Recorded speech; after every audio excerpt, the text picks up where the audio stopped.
பொலிவுடன் மாலை நியூஸ். மயிலாடுதுறை கல்லணை சாலையில் நெடுஞ்சாலைத்துறையால் சாலை விரிவாக்கப்படுவதில் 1000 ஏக்கர் விவசாய நிலங்களுக்கு செல்லக்கூடிய தென்பாதி வாய்க்கால் குறுக்கப்பட்டதால் விவசாயிகள் வேதனையடைந்துள்ளனர். காவிரி டெல்டா மாவட்டமான மயிலாடுதுறை மாவட்டம் சோழன்பேட்டை ஊராட்சி கல்லணை நெடுஞ்சாலையில் அமைந்துள்ள காவிரி ஆற்றுப்பாசன தென்பாதி வாய்க்கால் குறுகலானதால் விவசாயிகள் வேதனையடைந்துள்ளனர். பிரதான டெல்டா காவிரி ஆற்றிலிருந்து பிரியும் தென்பாதி வாய்க்கால் சோழன்பேட்டை, ஆனந்தக்குடி, அருள்மொழி தேவன், மாப்படுகை, நீடூர், கடுவன்குடி, ஆனதாண்டபுரம் உள்ளிட்ட பல்வேறு ஊராட்சிகளுக்கு முக்கிய ஆற்று பாசன வாய்க்காலாக இந்த தென்பாதி வாய்க்கால் திகழ்கிறது. இந்த தென்பாதி வாய்க்கால் மூலம் சுமார் 1000 ஏக்கருக்கும் மேற்பட்ட விளைநிலங்கள் மற்றும் ஏராளமான குளங்கள் பாசன வசதி பெறுகிறது. இந்த வாய்க்கால் மூலம் வரக்கூடிய நீரை ஆங்காங்கே குளங்களில் சேகரித்து வைத்துக் கொண்டு தேவைப்படும் பொழுது விவசாயிகள் தங்களுடைய விவசாய பணிகளுக்கு நீரை பயன்படுத்தி வருவதோடு மீன் வளர்ப்பிலும் ஈடுபட்டு வருகின்றனர். இந்நிலையில் மயிலாடுதுறை கல்லணை நெடுஞ்சாலையை ஒட்டி வரக்கூடிய பல ஆண்டுகள் பழமை வாய்ந்த இந்த வாய்க்காலை நெடுஞ்சாலைத்துறையினர் சாலையை அகலப்படுத்துவதற்காக தென்பாதி வாய்க்காலின் அகலத்தை குறைத்துள்ளனர். வாய்க்கால் சுமார் 8 அடி நீளம், 4 அகலமாக இருந்தது. ஏற்கனவே விவசாய நிலங்களுக்கு செல்லக்கூடிய நீரானது தாமதமாக செல்வதால் துரித நேரத்தில் தண்ணீர் வராததால் விவசாயம் செல்ல இயல முடியவில்லை என விவசாயிகள் வேதனை தெரிவித்துள்ளனர். வாய்க்காலின் அகலம் 4 அகலமாக இருந்த பொழுது மின்சாரத்துறையினர் மின்கம்பங்களை வாய்க்காலின் நடுவே ஊன்றி சுற்றுவட்டார பகுதிகளுக்கு மின் விநியோகம் அளித்தனர். தற்பொழுது வாய்க்காலின் அகலம் நெடுஞ்சாலைத்துறையினரால் குறைக்கப்பட்டுள்ளதாலும் நடுவே நடப்பட்டுள்ள மின்கம்பத்தாலும் காவிரி ஆற்றிலிருந்து வரக்கூடிய நீர் சரியாக செல்ல முடியாமல் தடைப்பட்டு விளைநிலங்களும் குளங்களும் பாசனம் பெறுவதில் பெரிய பாதிப்பு ஏற்பட்டுள்ளது.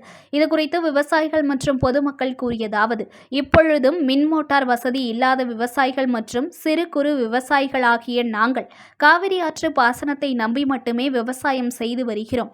அப்படிப்பட்ட எங்களுக்கு பிரதான பாசன வாய்க்காலாக இருப்பது இந்த தென்பாதி வாய்க்கால். பழமையான இந்த வாய்க்கால் காவிரி ஆற்றில் இருந்து பிரிந்து மயிலாடுதுறை கல்லணை நெடுஞ்சாலையை ஒட்டி வருகிறது. நெடுஞ்சாலைத்துறையினர் சாலையை அகலப்படுத்துவதற்காக வாய்க்காலின் அகலத்தை விவசாயிகளிடம் பொதுமக்களிடம் கருத்துக்களை கேட்காமல் தன்னிச்சையாக சிமெண்ட் ரிவிமெண்ட்டுகள் அமைத்து அகலத்தை குறைத்துள்ளனர்.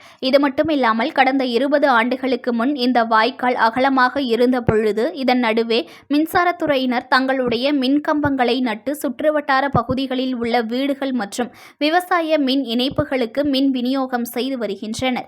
வாய்க்காலின் அகலம் குறைந்தாலும் நடுவே மின்கம்பங்கள் நடப்பட்டு உள்ளதாலும் தென்பாதி வாய்க்காலில் வரக்கூடிய ஆற்று நீரின் அளவு வெகுவாக குறைந்துவிட்டது. இதனால் குளங்களில் நீர் நிரம்புவதிலும் விவசாய பணிகளுக்கு இந்த நீரை பயன்படுத்துவதிலும் சிக்கல் ஏற்பட்டுள்ளது. விவசாயம்தான் நமது நாட்டின் பிரதான தொழில். நாட்டின் பொருளாதார வளர்ச்சிக்கு முதுகெலும்பு என்பதை கருத்தில் கொண்டு வாய்க்காலின் நடுவே ஆற்று நீர் செல்வதற்கு தடையாக நடப்பட்டுள்ள மின்கம்பத்தை மாற்றி அமைப்பதற்கும் வாய்க்காலை அகலப்படுத்துவதற்கும் அதற்கான அதிகாரிகள் போர்க்கால அடிப்படையில் நடவடிக்கை எடுக்க வேண்டும் என கோரிக்கை விடுத்துள்ளனர். நான் மயிலாடுதுறை மாவட்டம் மயிலாடுதுறை ஒன்றியம் சோழம்பேட்டை கிராமத்தில் இப்போ நின்று கொண்டிருக்கிறேன். இங்கு 110 கிலோமீட்டர் தூரம் நெடுஞ்சாலைத்துறை சாலையை அகலப்படுத்த திட்டமிட்டு வேலை முடிக்கப்பட்டிருக்கிறது. ஆனால் இந்த வாய்க்கால் 110 கிலோமீட்டர்கள் வாய்க்கால்கள் அத்தனை வாய்க்கால்களும் ஒட்டுமொத்தமாக சுருக்கப்பட்டிருக்கிறது. 30 அடி வாய்க்கால், 8 அடி வாய்க்கால், இப்பொழுது 3 அடி 3 அடி தான் அந்த வாய்க்கால் இருக்குது. அந்த வாய்க்கால் தான் நான் நின்றுக்கிட்டு இருக்கேன். அதை நீங்கள் அவசியம் பார்க்கலாம். ஆனால் அந்த வாய்க்கால் முடக்கப்பட்டு காங்கிரீட்டு சாலைகளும் கட்டப்பட்டு சாலைகளை அகலப்படுத்துவது என்ற நோக்கத்தில் செய்யப்பட்ட விஷயம் முற்றிலுமாக இன்றைக்கு விவசாய நிலத்திற்கு செல்கின்ற தென்பாதி வாய்க்கால் முற்றிலும் தடை செய்யப்பட்டிருக்கிறது. கிட்டத்தட்ட பார்த்திங்கன்னா இது ஒரு கிராமங்களை எடுத்துக்கொண்டால் சோழம்பேட்டை, ஆனந்தகுடி, அருள்மொழி தேவன், நீடூர், கடுவன்குடி, ஆனதாண்டபுரம், SS நல்லூர் கிட்டத்தட்ட 2000 ஏக்கர்கள் பாசனம் செய்யக்கூடிய இந்த வாய்க்கால் 3 அடி குறுக்கப்பட்டு காங்கிரீட்டும் கட்டப்பட்டுள்ளது. வாய்க்காலில் செல்கின்ற நீர் முற்றிலும் முடக்கப்பட்டுள்ளது. இந்த நீர் அந்த பகுதிக்கு செல்லாததால் விவசாயிகள் முற்றிலும் சம்பா விவசாயம் பாதிக்கப்படும். மக்கள் விவசாயம் செய்ய முடியாது, விவசாயிகள் பாதிக்கப்படுவார்கள். தயவு செய்து தமிழக அரசும் தமிழக முதல்வரும் இதில் உடனடியாக கவனம் செலுத்தி இந்த நெடுஞ்சாலைத்துறை செய்திருக்கின்ற குற்றத்தை, இந்த தப்பான விஷயத்தை, இந்த ஒழுங்காக இந்த வாய்க்கால்களை அகலப்படுத்தி ஆரம்பத்தில் எப்படி 8 அடி இருந்ததோ அதே அளவிற்கு இந்த வாய்க்காலை தூர்வாரி வருகிற சம்பா விவசாயம் நடப்பதற்கு ஏதுவாக இந்த அரசு நீங்கள் செய்ய வேண்டும். இல்லையென்றால் விவசாயிகள் குடும்பங்களும் விவசாயிகளும் முற்றிலும் பாதிக்கப்படுவார்கள் என்பதில் ஐயமில்லை.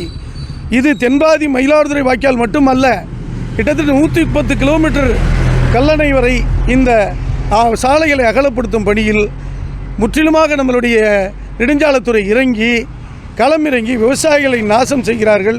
விவசாயிகள் பாதிக்கப்பட்டிருக்கிறார்கள். தயவு செய்து மயிலாடுதுறையிலிருந்து கல்லணை வரை அகலப்படுத்தியிருக்கின்ற சாலைகள் ஓரமாக உள்ள வாய்க்கால்கள் தூர்வாரப்பட்டு பட்டா அடுத்தவர்கள் நிலத்திலையும் அகற்றப்பட்டிருக்கிறது. ரோட்டு ஓரம் காங்கிரீட்டுகளும் போட்டிருக்கிறார்கள். ஆனால் விவசாயிகள் இதனால் பாதிக்கப்படுவார்கள்.